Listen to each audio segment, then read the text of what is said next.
I would like to announce that a quorum is present, the meeting is duly called, and a notice of the meeting has been posted in accordance with the Texas Open Meetings Act. The following board members are in attendance: Dr. Buddy Bonner, Catherine Sells, Michelle Alcatab, Dr. Stacy Barker, Allison Lasan, Sheila Taylor, and Jenny Prosnick. We will now convene into open session as authorized by Texas Government Code Section 551, specifically 551.071, 072, 074. The time is 6 p.m. Closed session. Closed session.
We will now reconvene into open session.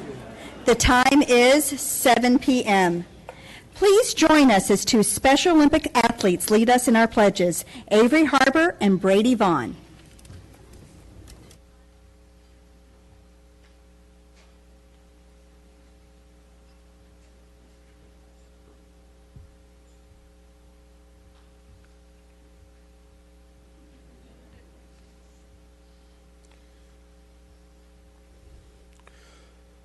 Well, pledge resistance to flag.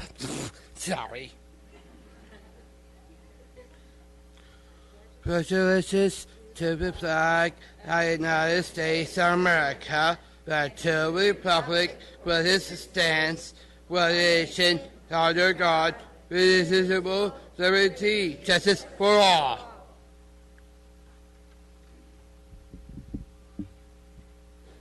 Honor Texas flag. I pledge allegiance to the Texas, one state, under God, one indivisible.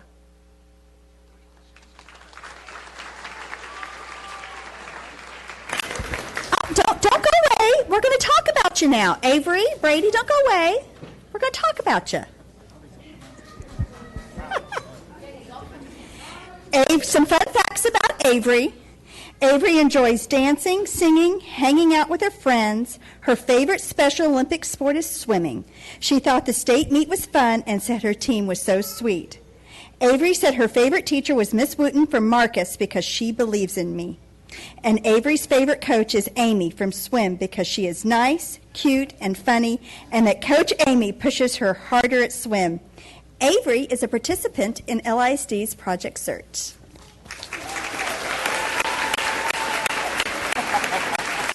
I love it. Some fun facts about Brady. Brady enjoys all sports, everything Disney, playing video games, and Jesus. Special Olympic sports Brady has participated in are basketball, track, soccer, golf, swimming, and softball. And most recently, his Special Olympic soccer team brought home gold at the Texas Special Olympic State Games. Good job.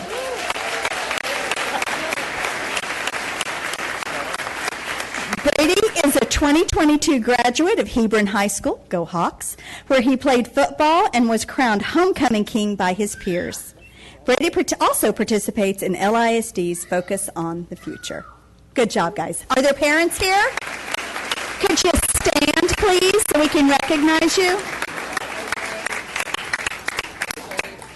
Thank you both.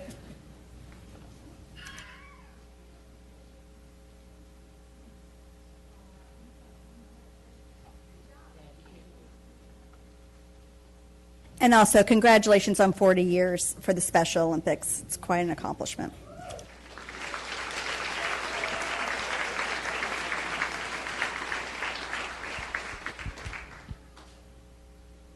Welcome to all. The Lewisville ISD Board of Trustees meets monthly to receive reports from staff and take action on recommendations from the superintendent.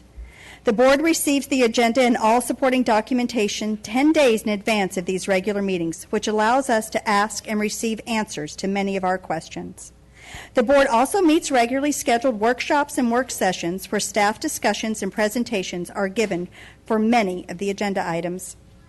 This protocol means lengthy discussion or litany of questions on every agenda item often is not necessary, and as a board, we should have appropriate knowledge and preparation for responses regarding the content of our meeting tonight. First up is my favorite part of the evening, which is recognitions and student spotlights. Communications is going to share with us. Thank you, Ms. Prosnick. Tonight, we're switching things up a little bit. So we're going to start with our principals who were appointed over the summer. And we've asked Chief of Schools Lori Litchfield to introduce those principals for us. Good evening. I'm so excited to get to do this. When I introduce the principals that come up, please bring your family with you. And then anybody else from the campus, please start making your way up here for photo ops afterwards. So the first up is Mr. Bradley Willie, our new principal of Huffines Middle School.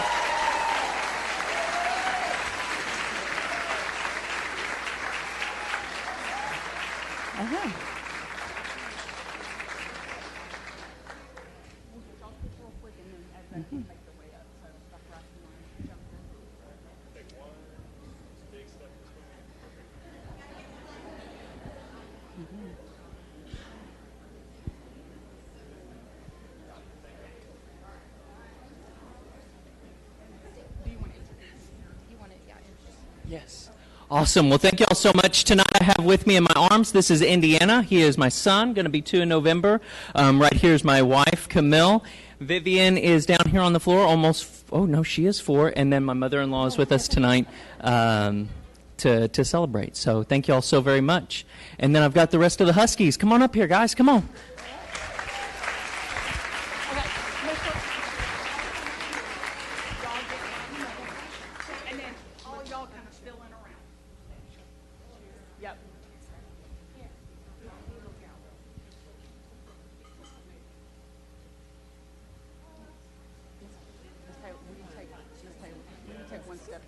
One step down. There you go. Perfect. Good.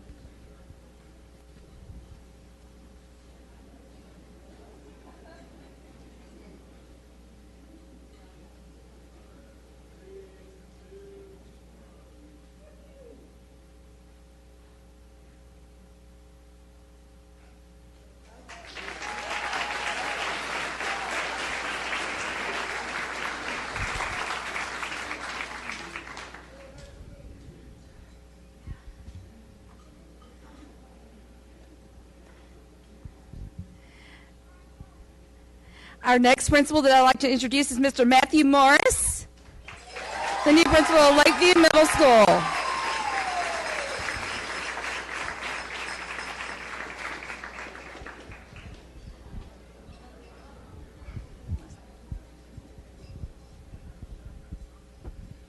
So I want to say the beauty of LISD in the community is that my family is everyone in this room. So I have colleagues that have become friends, that have become family. So I know that all of you may be sitting, but I know you're standing with me in this moment. So thank you for this opportunity.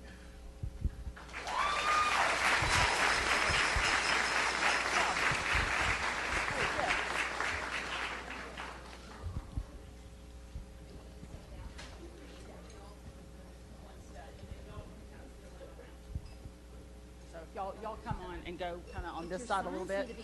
Yeah, if you've got a sign, you volunteer to be in front. Yep. You made a sign. You want to be in the front. Take this one and go on that side. All right. Yes, there you go.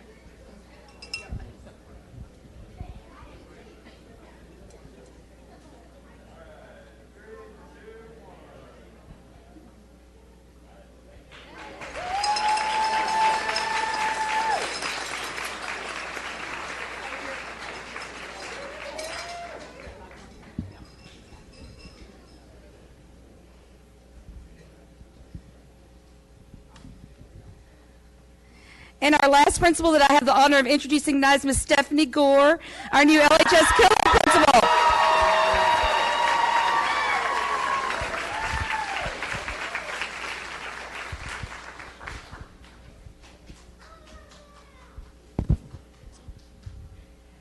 Hello, this is my husband Jason and my daughter Katie, who is a senior at Lewisville High School this year. So we're keeping it in the family. And farmers, y'all want to come on up?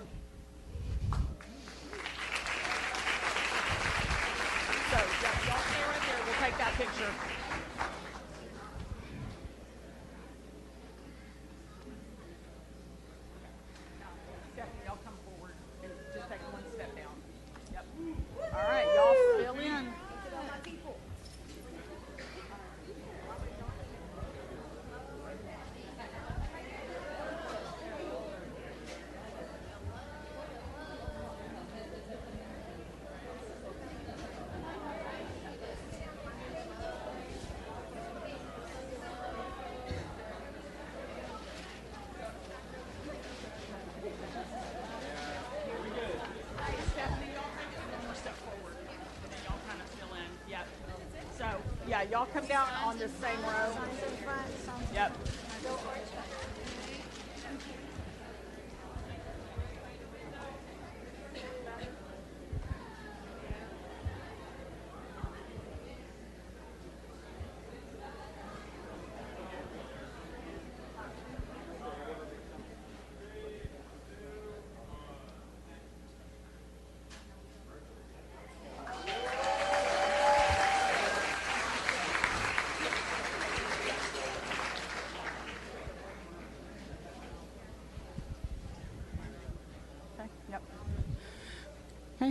Next up, we have Mr. Jeffrey Kaj introducing our new coaches, head coaches, and directors for this school year.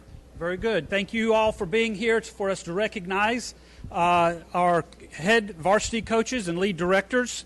Let's start with Hebron High School. Miss Mary Beth Cohen, come on up to introduce the two individuals new to Hebron campus. Coaches, y'all come on up.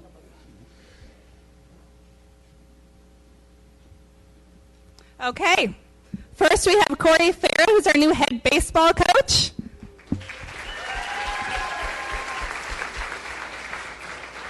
And Chelsea Thornburg, our head theater director. Families? Families, want to come up? Sure.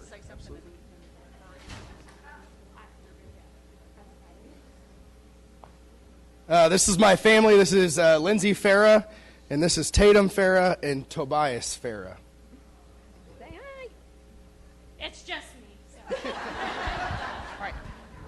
They're my family. Yeah, the Hawk. Yep. Are we helping? Are we coming down to the hog? Like, Wow.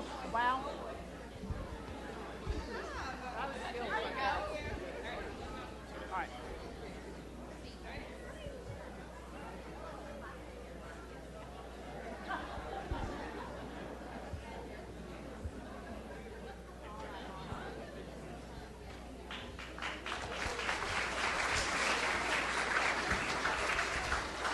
Next we have Lewisville High School. I'm going to invite Mr. Jim Baker to come up to talk about or to introduce his coaches and directors. So come on up and join him up here on the stage.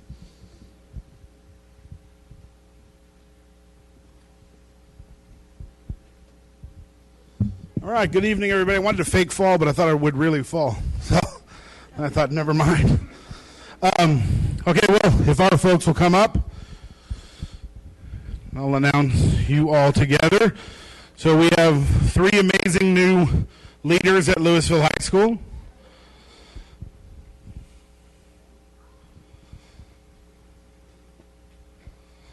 We'll start with our theater director, Lauren Holt.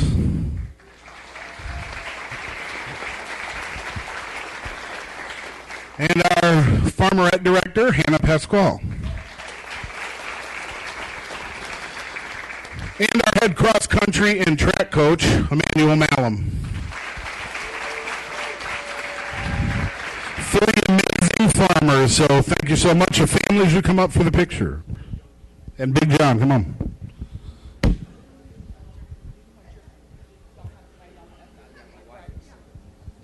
I mean, I saw adorable children, so it makes it. Okay, all right. Oh, here we go.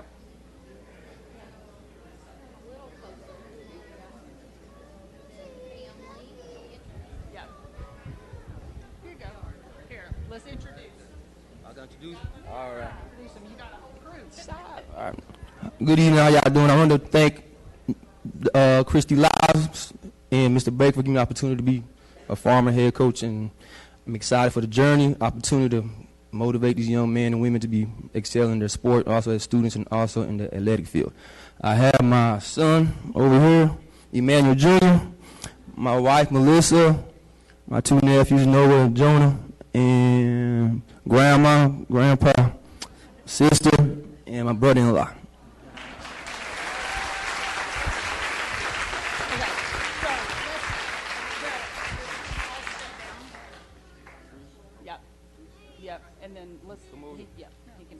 Good job, buddy.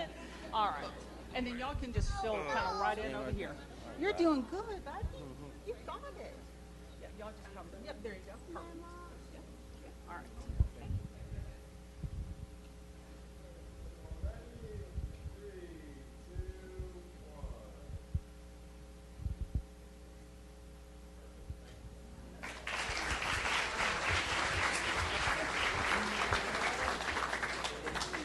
Next up, Marcus High School. Jason Mullins is going to come up and introduce the new additions to the Marcus High School staff.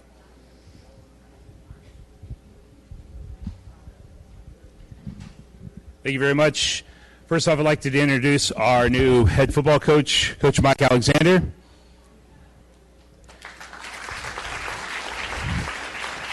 Our new theater director, Ms. Morgan Sims. And our no longer interim but now full-time head coach for soccer, Lady Butter Soccer, Aaron Smith.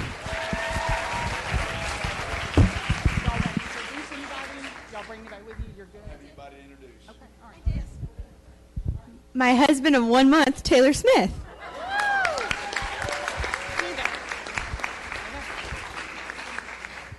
All right.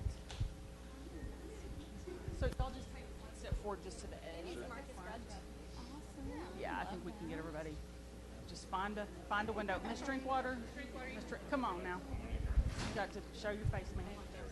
Come on.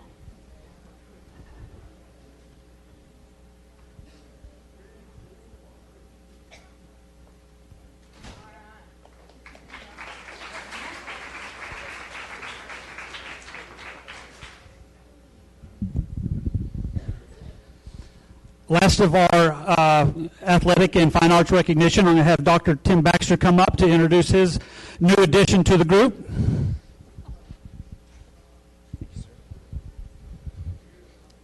All right, good evening. It's my privilege this evening to introduce you to our new head coaches and theater director.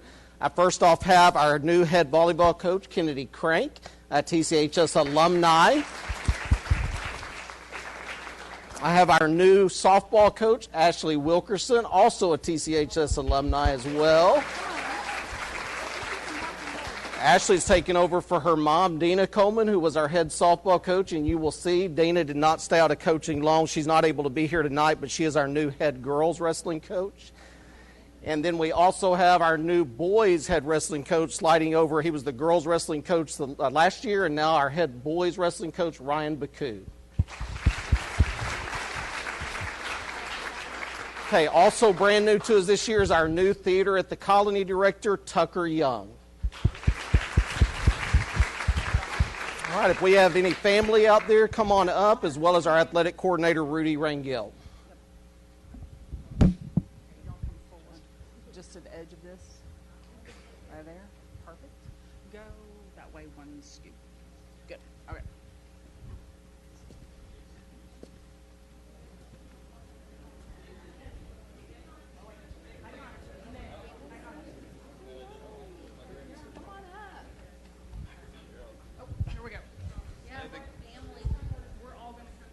This is two of my grandmothers and my mother.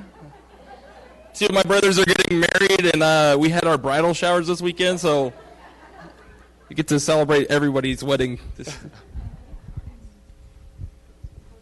in. There you go.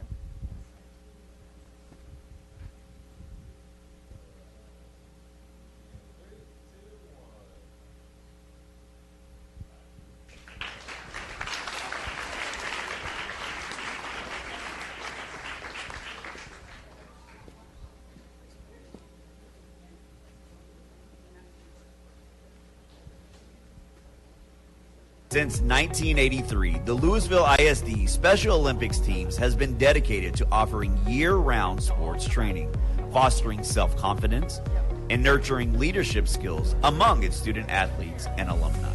With a journey that began with compassion and determination, LISD Special Olympics started as the perfect storm. A perfect storm that has since spawned teams such as the Tornadoes, Cyclones, Lightning, Tidal Wave, Thunder, Twisters, Hurricanes, Blizzards, and many more. Starting with just a few athletes in an adapted physical education class, LISD's SO has grown from a small delegation to serving more than 240 athletes in its 40-year history that continuously brings home top medals from state competitions. From aquatics and basketball to newly added opportunities like ice hockey and robotics, there is something for everyone to enjoy. Congratulations to 40 years of LISD Special Olympics.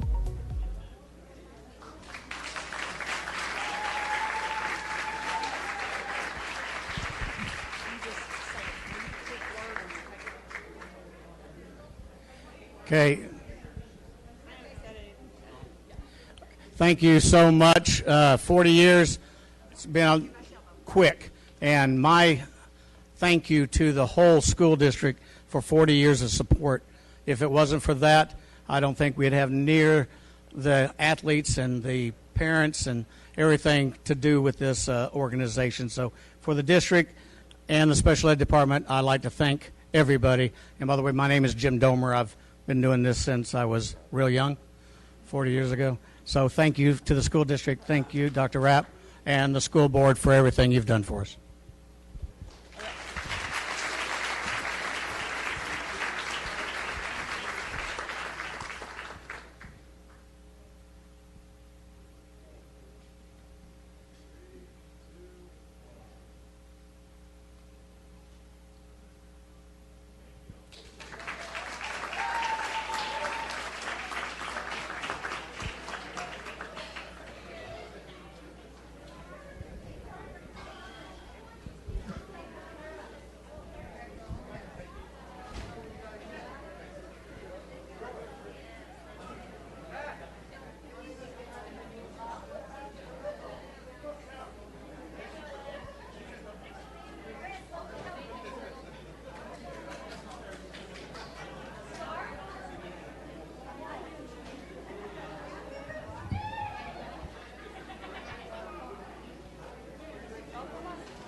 Flower Mound High School baseball team kicked off the summer by claiming the UIL Class 6A State Baseball Championship title against Pearland with a 6-4 triumph. This is the Jaguars' second state title in school's history.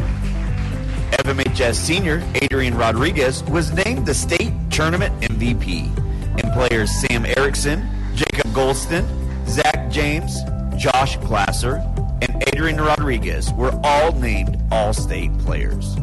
The Jags ranked 6th across the nation by Max Preps and were led by head coach Danny Wallace, who was also named the Max Preps National Coach of the Year. Showcased incredible determination throughout the season, finishing with a record of 37 wins. Congratulations, Jags.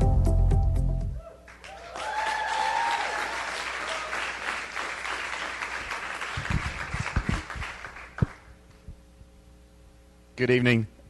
First thing I want to do, if there are parents here of our players, would y'all please stand? I know we have a few that are here. Thank you. I'm Danny Wallace, the head coach, and the thing that strikes me tonight as I watch this, these I don't have all my guys here because a lot of them have gone off to college, but from the first day I was here, and this is year 12, the family environment of this district is incredible. Throughout our entire playoff run, the support that we got from Coach Lyles and the athletic department office doing whatever they needed to do to make us feel like we had everything we needed, whether it was times that we were playing, fields we were playing at, and Mr. Russell every Monday, what do you need this week? And our booster club and the community. It was just incredible, and the entire time I always felt like we had so many people behind us. It's an incredible district. So the board members, I just want to thank each and every one of you because you make it possible. And Dr. Rapp, we had so much fun with you the whole ride. So I just want to say thank you to everyone. It was a great group, and it was a lot of fun.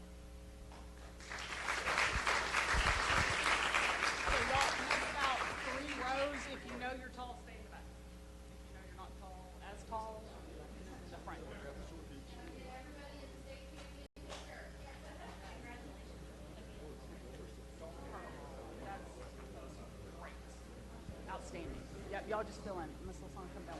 Yep, perfect. There you go. Congratulations. There you go. Perfect. Good. Good.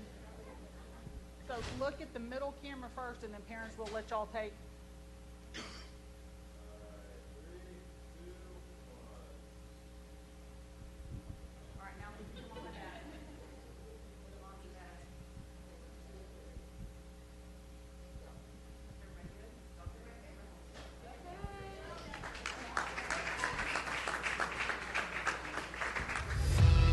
Hebron High School esports teams continue to dominate at the state and national levels. Closing out last year, Hebron's Valorant team claimed the Texas Scholastic Esports Federation State Championship title, and the League of Legends and Overwatch teams both earned silver medals. After winning state, the team claimed third place and a $2,500 scholarship in the High School Esports League's National Championship, which is a competition for qualifying 4 teams from the biggest games to compete in a double elimination bracket. On top of earning third place, Hebron senior Akshay Kandala won an additional $2,500 scholarship and was named the MVP of all of the HSEL. As the largest esports league in the nation, HSEL is a community of more than 6,000 schools and more than 50,000 students. Congratulations, Hawks.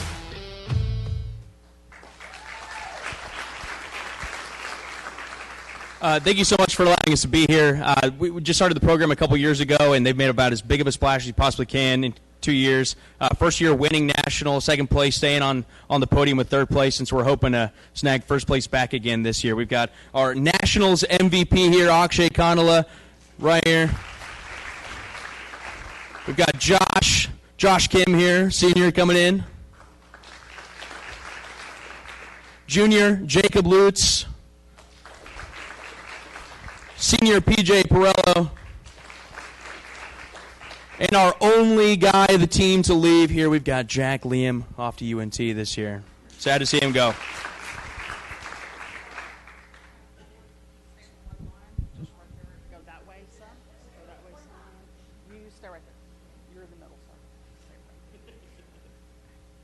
there parents, supporters, avid cheerleaders of esports? I see you back there, yes?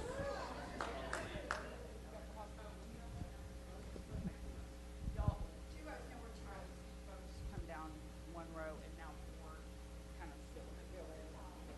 Yes, sorry.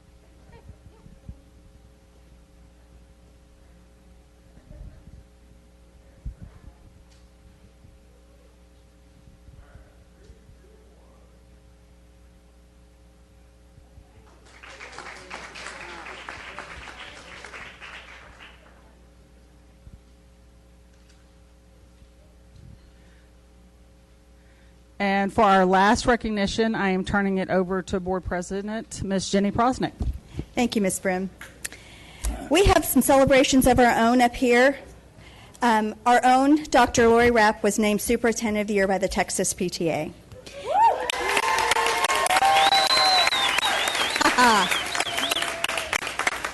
We are so proud of our superintendent for being recognized as the Texas PTA Superintendent of the Year this past June.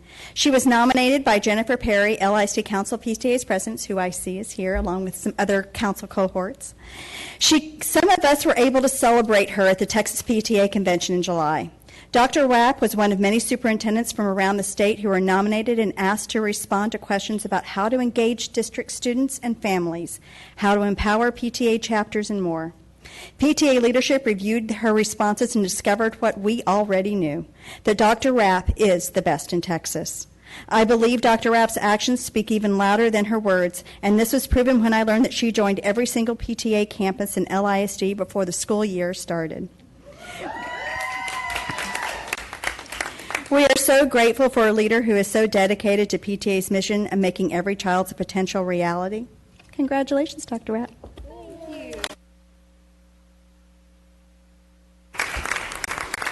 Y'all surprised me with that one. Gotcha. Yeah, you did. Hey, y'all. So good to see you. Oh, I'd love to take a picture, but y'all come up there with me because y'all are my family. So come on.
All right, and you're up.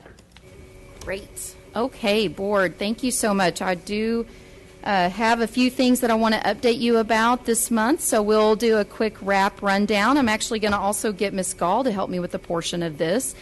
Real quick, reporting out on the first day of school. I'm very proud about how things started last week, and we had 47,000 smiling faces that we welcomed to the school district. And as you all know, we're continuing our emphasis on connection, communication, and culture as our focus on community engagement.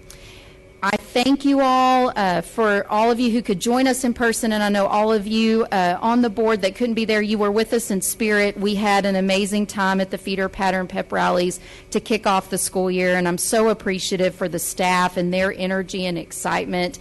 And we learned that week as well that Dr. Russell was named Region 11 Teacher of the Year for elementary. So we're so excited for her. And we look forward to keeping on bringing her up here to celebrate with all of you, too, for that recognition. So we'll look forward to seeing her soon. And then, of course, we celebrated and welcomed families to our back-to-school fair. I'm so appreciative for our counseling and social work team that led that effort. What a great example of our community coming together. And I saw so many of you there as well, just really passing out backpacks and joy and just welcoming families and connecting with our community. So thank you so much for that. And the latest newsletter, of course, we sent out back to school communication to our families. It had an open rate of 65%, and your top clicks were Skyward, the welcome back video, and then our website that we included. And we appreciate our families reading the information that we share with them and completing those back to school forms for us. I do want to have Ms. Gall provide just a brief update on House Bill 1605 for all of you. So I'm going to turn that over to her now. Certainly. Thank you, Dr. Rapp. So TEA and the SBOE have been working on this bill. This bill, as you know, was a large 57-page bill totaling a $731 million amount, and it was designed by the authors to address three things, so we want to give you an update on that. The three things included instructional materials to address TA's concern for a lack of high-quality instructional materials across districts. They wanted to make sure that they are vetted by TEA and the SBOE, and also create a new list of open educational resources approved by them, as well as including a piece about transparency for our parents, being able to provide them with portals that the publishers would be responsible for providing to our instructional materials, and then also making sure that we have processes in place for reviewing concerns if parents do have any. And then included with that is a teacher support piece where they are seeking to reduce the requirements for teachers in the areas of lesson plan length and the designing and selecting of instructional materials in the initial phases so that they do not have to do that as part of their planning period. So what's come out from TEA at this point is just some pieces that are about the SBOA's authority and work that they still have to accomplish and the timeline in which it will take them to do so.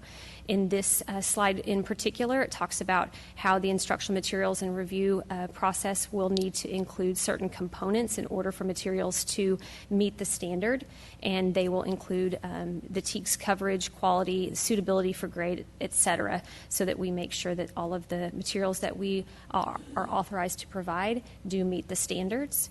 There's also going to be some changes to the reading language arts standards as a part of that, and I want to just touch on that as well so that you know there will be new vocabulary and book list addendums that will be added as a part of this process.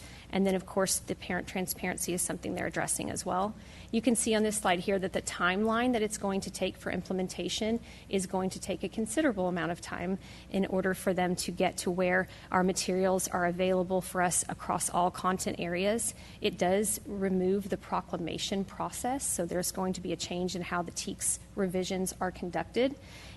It will take them until about 2029 to have a thorough system in place, with the focus being on the ELAR materials and the updates to those revisions that need to come through an addendum process. Most of what you'll see this year is simply them trying to get the processes in place. So then the next steps for us, just to keep you informed, one of the things that I'm really proud of in our district is that we already do a lot of these great things. We already have parent transparency opportunities, so we will continue that. We will also continue to make sure that we include teachers and key stakeholders as a part of any adoption of instructional materials. We currently have the K through 12 science, the tech apps, and CTE that we will go through this year, and that will include teachers, as I've stated, and give opportunities for parents to review things as well. We're going to continue to bring this to you for approval. We're also going to have to take a close look, which we've been doing already, and we've updated you so far, but on those biennium funds that we receive, we're going to have to prioritize because there's not enough funding since there are so many gaps in instructional materials, for example, math and social studies, where the instructional materials were not brought forth into a proclamation, so we have to be able to see what our greatest needs are in order to be able to afford that through this biennium proclamation. And then, of course, we always list the instructional resources that we have adopted. We provide course descriptions for our families, and we have LMSs such as Canvas, and then we have our L-Hub in which parents can also see those resources. And as always, parents can review any of the materials that we utilize through teachers or principals or the campus staff. Board, one of the things that we will continue to update you on in our regular meetings is information about the legislature. And so I appreciate Ms. Gall putting together the information about House Bill 1605. It is a big bill, and we'll continue to update you all as we digest that. But as you can tell from what she shared, there's a lot of responsibility really on the agency and the SBOE to implement the provisions of that bill. The last thing I wanted to update you all on is just recently the Texas House Select Committee on Education, Opportunity, and Enrichment released its initial interim report to the 88th Legislature. That report came out on Friday, and as you all know, we submitted comment for that report, and I just wanted to highlight one recommendation from there. There's many recommendations contained in that report, but they are saying that there should be an increase to the basic allotment to ensure LEAs have sufficient operating funds to offset the rising cost of inflation, which could be used to compensate our teachers and provide increased resources for students. And of course, that's something that we recognized together collectively last December. So we appreciate the findings of increasing the basic allotment. We will continue to reinforce that as we go throughout this school year as well. And that's the update for this month. Thank you very much, Dr. Rapp. Public comments are next on the agenda. We had no speakers sign up, so we will move on to our consent items. Are there any items to be pulled? Yes, ma'am. I'd like to pull one. I-1E. Any others? I am pulling I-3C9.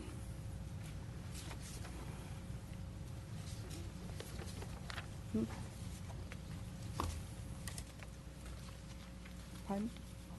Oh. Do I have a motion for the remaining consent items? I'll make that Sells? motion. Yes. I move that the board approve the consent agenda items as recommended by administration with the exception of the following items that have been pulled for separate consideration. Item I-1E, item I-3C9. Ms. Sells, I made a mistake. It should be 11, not 9. Sorry. That's my fault. Then for separate consideration, item I-1E and item I-3C11. Thank you. Do I have a second? Ms. Taylor? All those in favor? Board passes 7-0. Dr. Bonner, would you like to speak to your motion, to your item? Yes, ma'am. Thank you. And I won't devote much time to this since we had it on an item last week, as a matter of fact. Certainly want to point out and appreciate the work of the committee that goes through the board operating procedures every year and updates that. Wanted to just plant a seed on an item that I'd shared that did not make it into the cut. This is not sour grapes by any means, but just thinking about the future. What I had submitted was an item of connecting our roles as board members with communication with other agencies or entities that have board members. In other words, like communicating with like, and then obligating Dr. Rapp to communicate with that organization's administration or directors. just for organizational purposes and to ensure that there's, I guess, equity, for lack of a better way to put it. I'm not sure I communicated that well to the committee, and so I just appreciate the time to revisit that for a moment and plant a seed for next year. Thank you. Thank you, Dr. Bonner. Do I have a second for Dr. Bonner's motion? Oh, you need to make the motion. I'm so sorry. I was so intent on saying what I needed to say. I make a motion to approve board consent item I-1E. Do I have a second now? I'll second. Thank you, Dr. Barker. All those in favor? Passes 7-0. So I'm going to speak on my item, which is 13C11, which is the renewal of RFP 2599-19 property and casualty insurance. Sounds really fun, doesn't it? What I want to bring to light is the difference between the cost from last year to this year. It is over $2.8 million. I want you to let that sink in. $2.8 million. And if that number sounds familiar, that's about what a 1% raise is for our teachers in the district. But we instead have to spend that money, by the way, on less coverage, instead of supporting our teachers because this money comes from our maintenance and operations fund. If we do not receive an increase in the basic allotment, this is where that money goes. We are going to have to start making choices for insurance. So that's one of the reasons I wanted to bring this forward. Since 2017, LISD has been impacted by 3 wind and hailstorms and 2 winter storms, which cumulatively resulted in approximately $22.5 million in property claims. So we need insurance. I'm not advocating not having insurance. I'm just advocating that the state fund us so we can run the district properly. And that is my soapbox for this evening. I will make a motion to approve item I-3C11. Do I have a second? Thank you, Dr. Bonner. All those in favor? 7-0. Thank you. Ms. Prosnick, can I ask for a verification from Ms. Bay that you as the chair can make the motion? Yes. She can. Okay. Yes. Thank you. It's in our board operating procedures. Vote. All those in favor? Passes 7-0. Next on the agenda is our information items, our annual report on the LISD membership with purchasing cooperation contracts and related fees. Ms. Maloney.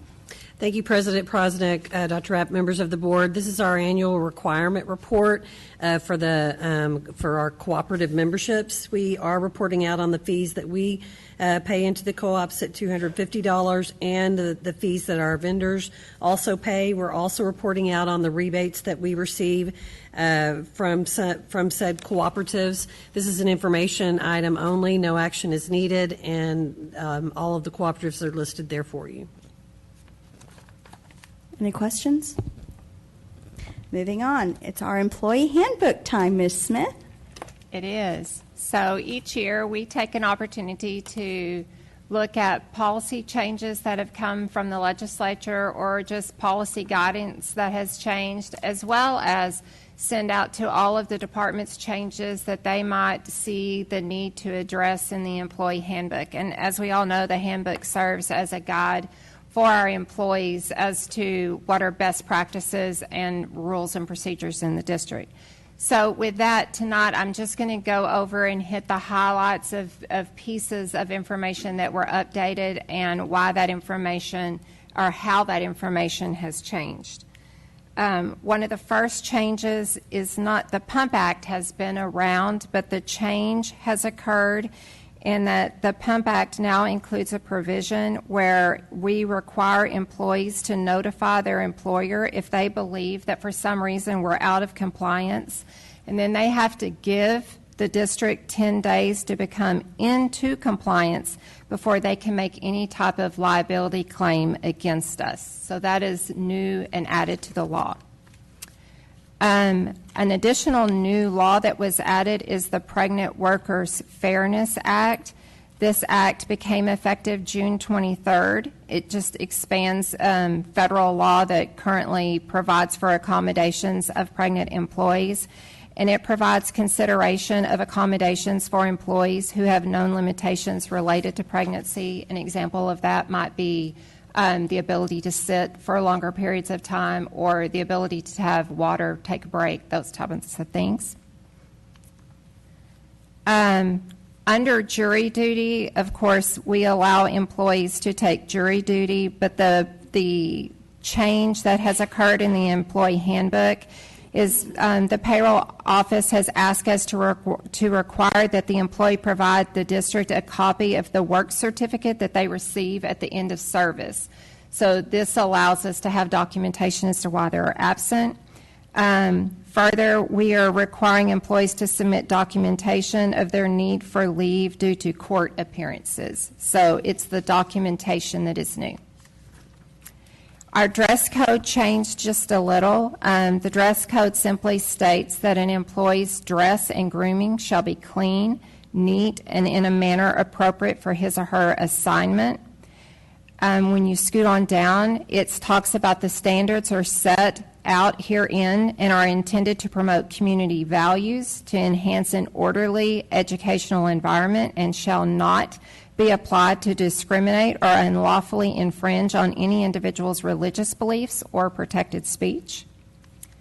This year, we added social media guidelines, so we've had other pieces of the employee handbook that have spoken to social media, but Amanda Brim and her team have done an amazing job of creating some guidelines that are now out on our intranet, so all of our staff can use those, and there's good guidance in those. We've also added a section that talks about artificial intelligence, and that it is the responsibility of each employee to act ethically and professionally in the scope of their duties, and this responsibility extends to their use of artificial intelligence, including professional applications of generative AI.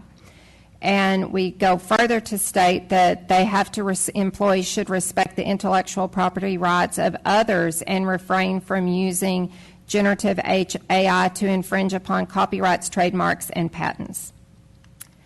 The last changes that I'll point out to you are in our appendix. The acceptable use guidelines are found in Appendix 2, and what we have done is list out and really updated the pieces of information that can be an employee can put in their district's email signature. So what we have done in the handbook is list the 9 things that can be there, and it must be limited to those 9 things that you see on the screen. We've also listed out in Appendix 2 electronic system inappropriate uses, and so we've gone and made several examples and really tried to be more straightforward in all of the ways that you can face inappropriate use of our electronic system. We've given examples, and hopefully we hope that this helps employees to better follow those guidelines. And then Appendix 3, it deals with our employee acceptable use guidelines. This is where it really talks about, it outlines the user agreement for system access, that users will acknowledge the following, and it gives all kinds of guidelines as to what they understand they can and cannot do with our data systems, and it goes on to give examples and clarification of what is or is not appropriate. You can see, I'm just going to pick one, but it says potential example of violations include but are not limited to accessing the grades of your child's friends. That's absolutely not appropriate. Looking up the phone numbers of your neighbors for personal use. So I'm not going to read them all to you, but these are the kinds of guidelines that we went ahead and added, hopefully to allow people to better understand what is allowed, and that way more people are in compliance. We further there are several examples stated in Appendix 2, and as I flip through these, one thing that we also added is as people walk through, at the beginning of the year, they have to formally sign that they have received the employee handbook. And this year we went ahead and added radials that say they also know what is intended in Appendix 2 and what is they're signing off and agreeing to follow in Appendix 3. And all of these are available to them that we've gone through with them to further clarify. And as I said at the beginning, this is all to help an employee fall within the guidelines and know what the expectations are. Any questions? All right, moving on. It's the monthly technology report. Mr. Colbeck? Thank you. Thank you, Madam President, members of the board, Dr. Rapp. This is actually a combination of 3 months, so we're making a few changes as we discussed during the board retreat. So what you have in board book are reports for April, May, and June.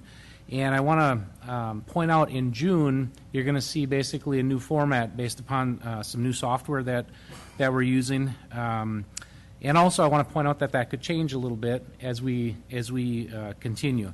And going forward for this year, what we're going to be reporting on is essentially 2 months back. So that's why you're seeing 3 months right now, because we didn't have a board meeting in July, right? And in June we left off at March. So we're kind of compressing a lot of this information in this month, and then we'll get on a better cadence going forward. But when we look at the report, just flipping through the various pages, looking at page 1, this was as of April 30th of 2023. We had about 11% of our bond funds remaining. You'll see our revenues and expenditures. We're slightly outpacing our expenditures from our revenues on IFE, and our age of devices are, around 3 years old for pre-K through 3, 4 years, 1 month for grades 4 through 12 for students, and teachers over 5 years. When we transition over to page 3, I just want to point out a couple pieces there, because you might wonder, well, how can that really go down? When we go into May, when we tally that up, we have basically a few days in there where we're collecting technology from staff, so it's not assigned. So in some of that stuff is the oldest technology, so it actually brings those values up. Also, looking back, I just want to point out, going back a page on page 2, I talked a little bit about this in June, but looking at the April and the May percentages as far as specifically April devices on campus, that's very, very high. We're at about 95%, which means 95% of students that are in grades 4 through 12 that are assigned a device are bringing those to campus every day. And our campuses did a fantastic job in the spring preparing students to make sure they have their devices, that they're working, ready for online testing. So that really, I think, brought up some of our numbers. And then you'll notice when you flip over to page 4, you'll see that drops off by the end of May. And part of that is because as seniors graduate, they're turning devices in, those numbers go down. You'll also notice that in May, our average bandwidth usage is up quite a bit to about 192 compared to 119 in April, and I think that's probably a sign of accessing materials, prepping for EOCs, which is not really a surprise. And then I want to point out a couple things for the month of June. You'll see that ends 6/30/2023, so our bond fund balance goes down based upon some of the action items that the board approved for replacing some technology. Our expenses start ticking up in the summer as we're making repairs, so we're outpacing our revenues, which, as I've shared over the years, I expect as our fleet gets older. And then looking back on the actual last page, page 6, is really the new format that I referenced at the beginning. You'll see a couple things there. The pie chart, I mentioned in the past we had dynamically listed sites, which were reported as a separate category. Those are essentially like media or content that's being accessed like through things like Canvas. We merged that all into one category. So when you start looking at the educational use category, we're at about 88% of use in the education category. Also, one of the requests from the board was to have some sort of trend data, like trend over time. This will get better, as each month goes by, but you can see 22, 23. As we start looking at 23, 24, you're going to start seeing trends as we start mapping that out. So with that, if you have any questions, I'll try to answer them. Ms. Lasson? Just a quick one. What is Web 2.0 Global? Web 2.0 Global would be a category of Web 2.0 tools. So it could be a blog, it could be a wiki, things that are kind of classified in that Web 2 category. Thank you, Mr. Colbeck. You're welcome. Anything? Ms. Parker, Dr. Parker? I just want to say thank you for the trend line. I think as we move forward this year, it'll be really interesting for us to see, are there certain times when these things go up or down?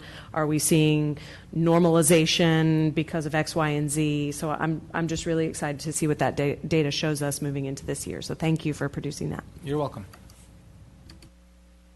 All right, Ms. Maloney, you're up with our monthly financial reports, bond reports, and the monthly investment summaries. Thank you so much, President Prosnick. I'm presenting 2 months of monthly financials this evening, May and June, since we did not have a meeting in July. And so we'll just cover June since we're that far down the road. But ending June 30th, 2023, we have 2 more months in the fiscal year. We are online for our projection of about $550 million in revenue. Of course, we have 2 more payrolls, and we're sending that recapture payment of about $58 million out the door tomorrow.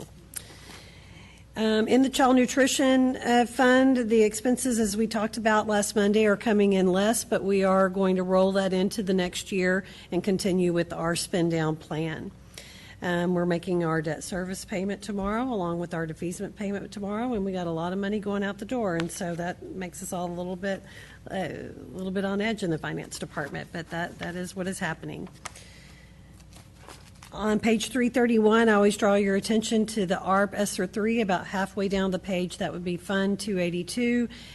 We are down to $9.8 million, and we've used that for the offset for the general operating fund for the past couple of years, and we'll not have that for the next year. Moving over to 334, that's our bond report. And it's nice to see our numbers tying with Mr. Colbeck's numbers for that. They should be, and we will see changes as projects come in come in in savings that Mr. Veit will be bringing. We'll see that those numbers change in the next couple of months. On page 336. This is the first time you're seeing this report. It's our land sale report. We wanted that to look like the bond report, so it would be something that you are familiar with. Of course, we'll hopefully get some good news on Josie Lane and have an increase there, but we want that report to mirror exactly what you're seeing on the bond side. And then on our investment report, one of the things that I've been doing is going back a year ago and seeing what we earned in investments a year ago in June. And we, in fact, that was the first month that we ticked up to about $500,000. We've been earning about $60,000, and in June of last year, we earned about $500K, and that's when things started to kind of take off with our rates. And now they're well over 5%, and that has served us very well. So with that is the monthly financials and bond reporting and investment report. Thank you, Ms. Maloney. The District Improvement Plan, Dr. Miller. All right, thank you. You recall over the past couple of years, we've really worked to try to align our goals and our processes with the DIP. And the long-range plan has been significant in impacting that this year. So I think you're going to see how the long-range plan is really driving our actions and our DIP. There we go. Okay, so the timeline of the development of the DIP is really around the long-range plan. Once we had that set, then we started working on the DIP through the process with y'all with the superintendent goals, and then formative, looking at last year's data to help us guide, and then of course all the metrics on the long-range plan that we identified, seeing where we landed on those in order to move forward. And the plan reflects, of course, what was in the long-range plan, those scorecards in the matrix, and then also lots of collaboration with leadership team, departments, campuses. You know that the campuses also have a scorecard, so we went out there and talked with them all about that, and then those strategies that we're using and they're using will all go in the DIP. So the long-range plan is really the results that we want. The DIP are the processes and strategies and things we'll focus on in order to get those results.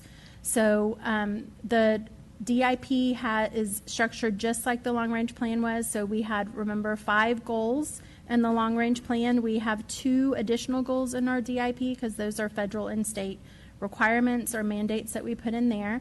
We have 16 performance objectives. Those are straight from the long-range plan that are included in our DIP. And then all of our measures in our DIP are the scorecard metrics that you have in the long-range plan.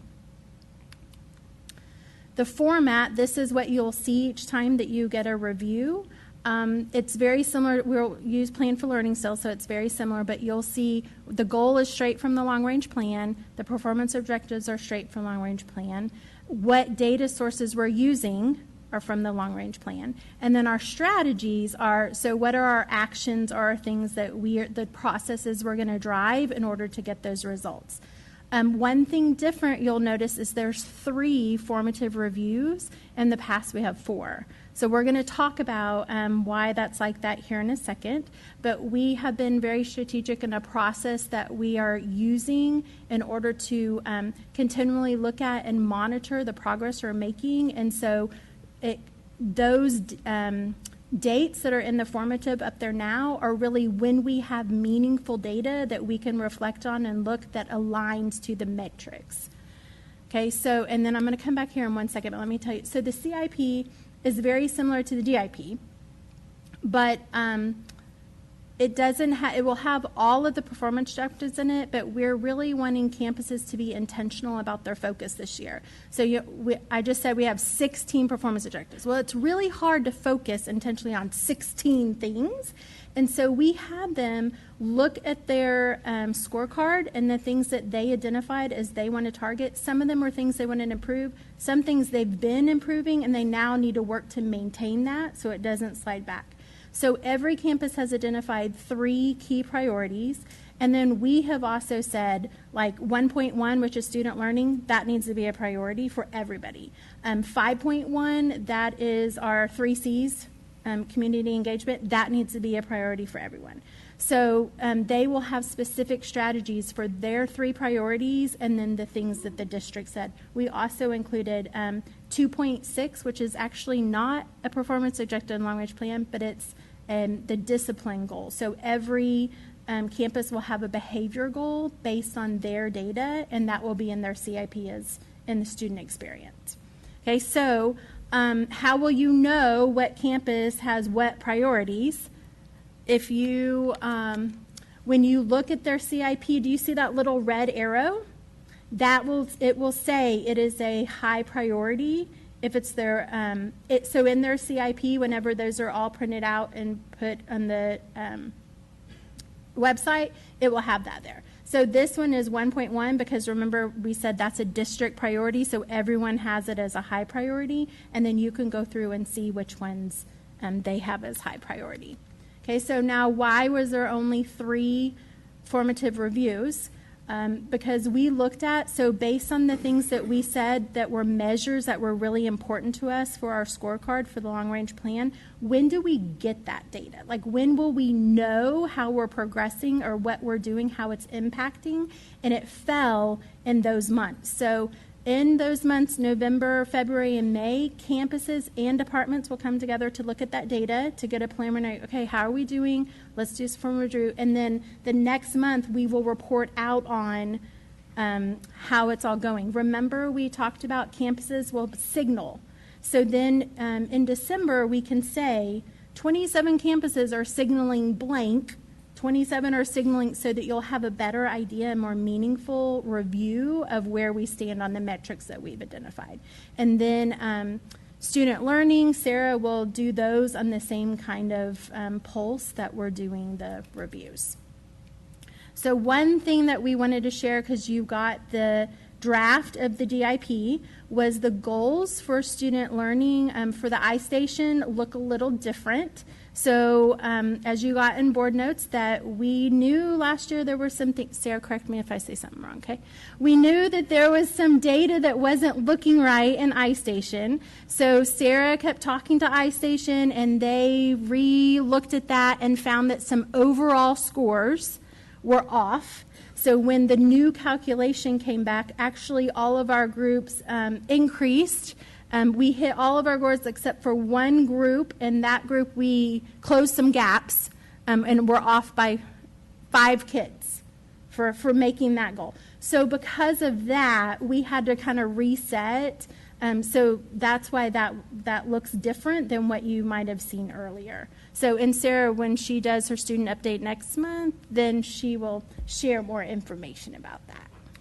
All right, so next month we come to you with action on our DIP to approve that so we can get that going, and then Sarah will talk to you about student learning.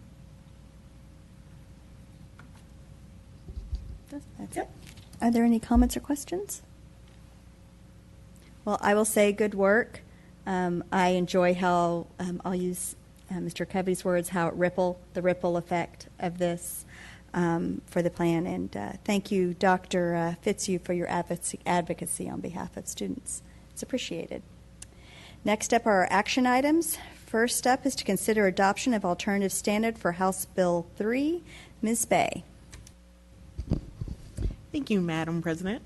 Members of the board, this is a standard that we discussed at the work session in regards to our Guardian program. This is a requirement from law that we do need to get this resolution on the books, and I'm happy to take any questions, as well as Mr. Garrett. Do I have a motion? Ms. Taylor. I move that the board approve a good cause exemption to the requirements of the Texas Education Code, Section 37.0814.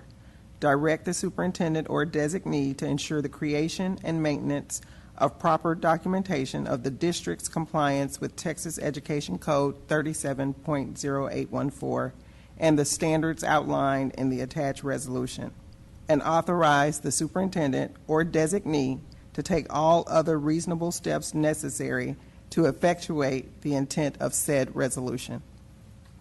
Do I have a second? Ms. Alcatel. All those in favor? Passes 7-0.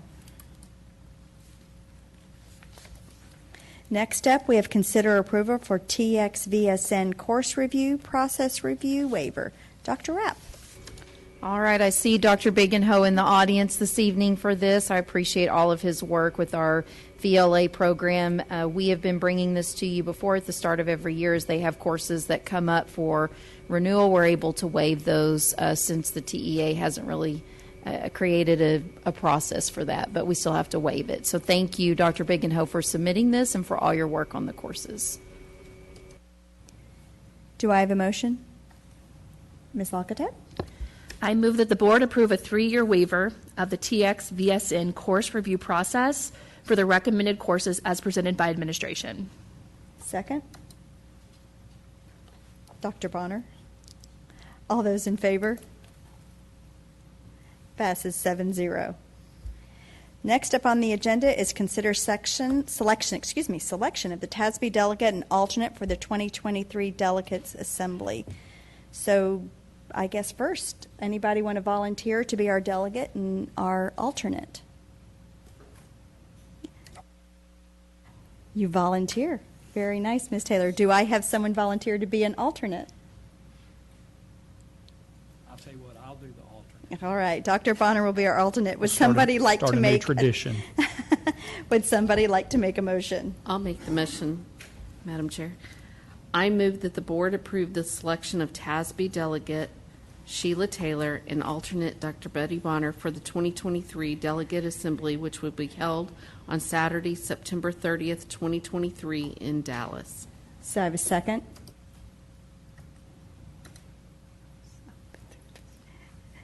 Dr. Parker. All those in favor? Passes 7-0. There being no further business, this meeting is adjourned. The time is 8:10. Have a pleasant evening.